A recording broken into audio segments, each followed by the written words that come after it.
بسم اللہ الرحمن الرحیم۔ السلام علیکم ورحمۃ اللہ وبرکاتہ۔ کہ جسے سب نے چھوٹا سمجھا مگر اللہ نے اسے سب سے بڑا بنا دیا۔ بے شک اللہ تمہاری شکلوں اور مال کو نہیں دیکھتا بلکہ تمہارے دلوں اور اعمال کو دیکھتا ہے۔ کبھی آپ نے محسوس کیا ہے کہ لوگ آپ کو دیکھ کر ہنس دیتے ہیں، آپ کی بات سننے سے پہلے ہی آپ کو کم سمجھ لیتے ہیں؟ یہ کہانی ہے مریم کی، ایک عام سی لڑکی جس کے خواب بڑے تھے مگر قد چھوٹا تھا۔ مریم جب بھی کلاس میں داخل ہوتی اسے پہلے سے پتا ہوتا تھا آج بھی وہی ہوگا۔ ارے دیکھو چھوٹی آ گئی، تم تو ابھی بچوں جیسی لگتی ہو۔ کلاس میں ہنسی گونجتی اور مریم کے دل میں خاموشی چھا جاتی۔ وہ کچھ نہیں کہتی تھی مگر اندر سے ٹوٹ رہی ہوتی تھی۔ لنچ بریک میں جب سب دوست اکٹھے بیٹھ کر ہنس رہے ہوتے، مریم ایک کونے میں بیٹھی ہوتی، ہاتھ میں کتاب مگر نظریں زمین پر ہوتی تھیں۔ ایک آنسو خاموشی سے گرتا جسے کوئی نہیں دیکھتا تھا۔ رات کو جب سب سو جاتے تو مریم جاگتی رہتی، کھڑکی کے پاس بیٹھ کر آسمان کو دیکھتی اور آہستہ سے کہتی، یا اللہ، کیا میں ہمیشہ ایسی ہی رہوں گی؟ کیا میں کبھی لوگوں کی نظر میں اچھی نہیں بن سکوں گی؟ اس کی آواز کانپتی تھی اور آنکھوں سے آنسو بہتے رہتے تھے۔ اس کی زندگی میں وہ دن آیا جس نے اس کو بدل دیا۔ ایک دن ٹیچر نے سب کے سامنے کہا، مریم تم بورڈ پر آ کر لکھو۔ مریم کھڑی ہوئی مگر جیسے ہی وہ آگے بڑھی پیچھے سے آواز آئی، اسٹول لے آؤ، یہ بورڈ تک نہیں پہنچے گی۔ پوری کلاس ہنس پڑی۔ اس دن مریم کے دل میں کچھ ٹوٹا نہیں، کچھ جاگ گیا تھا۔ اسی رات مریم نے سجدہ کیا اور پہلی بار دل سے کہا، یا اللہ، میں لوگوں کے سامنے بڑی نہیں بننا چاہتی، بس آپ کی نظر میں بڑی بننا چاہتی ہوں۔ یہ دعا اس کی زندگی بدل گئی۔ پھر اس کی زندگی میں تبدیلی کا سفر شروع ہوا۔ اگلے دن سے مریم نے خود سے وعدہ کیا، خود کو نہیں چھوڑوں گی۔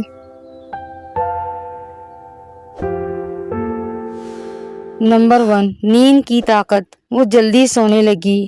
اس نے موبائل جلدی بند کرنا شروع کیا، پرسکون نیند لی۔ اسے محسوس ہوا جیسے اس کا جسم خود کو ٹھیک کر رہا ہے۔ نمبر 2، اس نے اپنی خوراک میں تبدیلی کی، دودھ، انڈے، دالیں اور بادام، ہر نوالا وہ نیت سے کھاتی۔ ماں، اس میں برکت ڈال دے۔ نمبر 3، فجر کی نماز وقت پر پڑھنے لگی اور صبح کی دھوپ لینے لگی، اور فجر کے بعد ہلکی سی واک کرتی اور ساتھ ساتھ دعا کرتی۔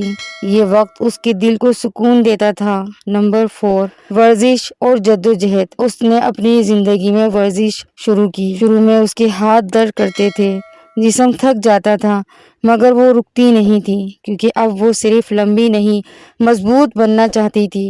نمبر 5، سب سے طاقتور راز تہجد۔ وہ رات کے آخری پہر اٹھتی، 2 رکعت نماز پڑھتی اور پھر روتی اور اللہ سے دعا کرتی، یا اللہ، مجھے وہ بنا دے جو میں خود بھی نہیں سوچ سکتی۔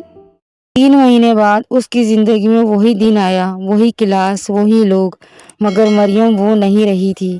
اس کا قد بڑھا تھا، اس کا کانفیڈنس بدل چکا تھا، اس کے چہرے پر ایک عجیب سا نور تھا۔ اس کو دیکھ کر سب حیران رہ گئے۔ ٹیچر نے کہا، مریم بورڈ پر آؤ۔ اس بار مریم بغیر کسی ڈر کے آگے بڑھی اور پورے اعتماد سے لکھا۔ کلاس خاموش ہو گئی۔ پھر ایک لڑکی نے کہا، یہ وہی مریم ہے، وہی لڑکیاں جنہوں نے اسے رلا دیا تھا، آئیں اور بولی، ہمیں معاف کر دو۔ مریم نے مسکرا کر کہا، تم نے مجھے نہیں گرایا، تم نے مجھے اٹھنا سکھا دیا۔ میری پیاری بہنوں، ہائٹ اہم ہے مگر سب کچھ نہیں۔ خوبصورتی اچھی ہے مگر اصل نہیں۔ اصل طاقت ایمان اور حوصلہ ہے۔